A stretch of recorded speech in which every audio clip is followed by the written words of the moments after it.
24 hours news હવે જોઈએ અગત્યના સમાચાર।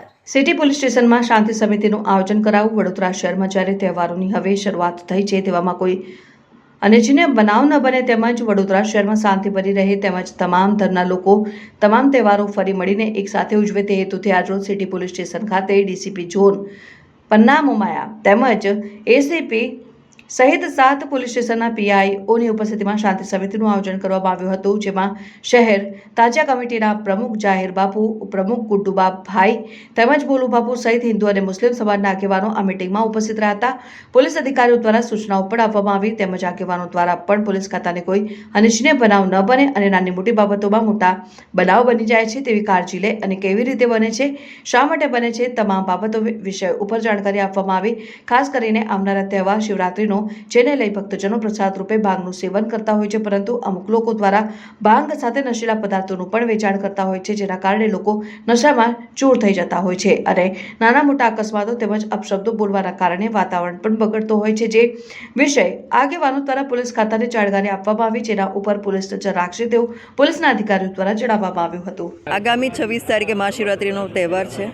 આ પર્વ નિમિત્તે શહેરમાં એક મોટી યાત્રા નીકળે છે અને સાથોસાથ દરેક પોલીસ સ્ટેશનમાં નાની નાની યાત્રાઓ પણ નીકળે છે અને મંદિરોમાં ખૂબ ભારે ભીડ થાય છે। લોકો પોતાના પૂજા અર્ચના કરવા માટે ભારે લોકો આવે છે, ભીડ આવે છે।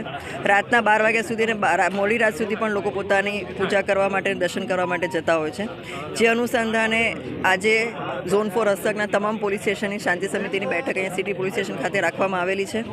શાંતિ સમિતિના સભ્યો, ફ્રેન્ડ ઓફ પોલીસ બધાને સાથે રાખી અને શિવરાત્રિનો પર્વ અને જે રેલીઓ છે બધી ખૂબ સારી રીતે પૂર્ણ થાય, એમાં કોઈ અનિચ્છનીય બનાવ ન બને તેની માટે સૂચના આપવામાં આવેલી છે અને પોલીસનો બંદોબસ્ત કેવી રીતનો રહેશે એની પણ અમે જાણકારી આપવામાં આવેલી છે। સોશિયલ મીડિયા પર અમે વોચ રાખી છે, અમે એની પણ અમે જાણકારી આપવામાં આવેલી છે અને આગામી દિવસોમાં જે કોઈ એન્ટી સોશિયલ તત્વો છે એની પર બી અમે નજર રાખીશું, એની પર અમે પગલાં લેવાના છીએ, એની પણ જાણકારી આપી।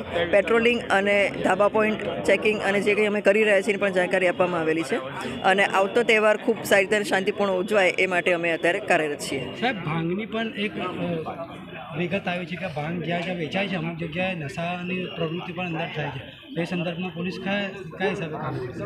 એની માહિતી મળશે તો ચોક્કસ અમે કાયદા મુજબ કાર્યવાહી કરીશું। એમાં આજે જે શાંતિ સમિતિની મિટિંગ જે સિટી પોલીસ સ્ટેશનમાં બોલાવવામાં આવી છે ઝોન 4 તરફથી, એને ઝોન 4ના જે તમામ પોલીસ સ્ટેશનના તમામ અધિકારીઓ તેમજ શાંતિ સમિતિના મિત્રો તેમજ એફઓપી મિત્રો અહીંયા આગળ પધારેલ છે અને પોલીસ તરફથી જે આપવામાં આવેલી છે સૂચનો, જે કે સોશિયલ મીડિયા પર ખોટી અફવાઓ ના ફેલાય અને કોઈપણ જાતનો તણાવ ના ઊભો થાય એની ખાસ કાળજી રાખવાની છે।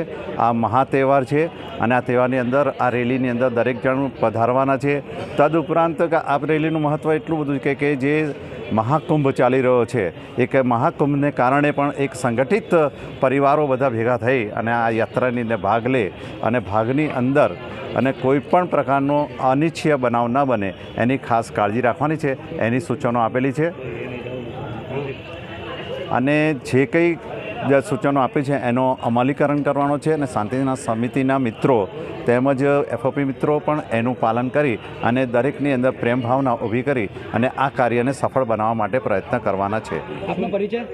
Shailesh Pudeliya, Karelibaug police station.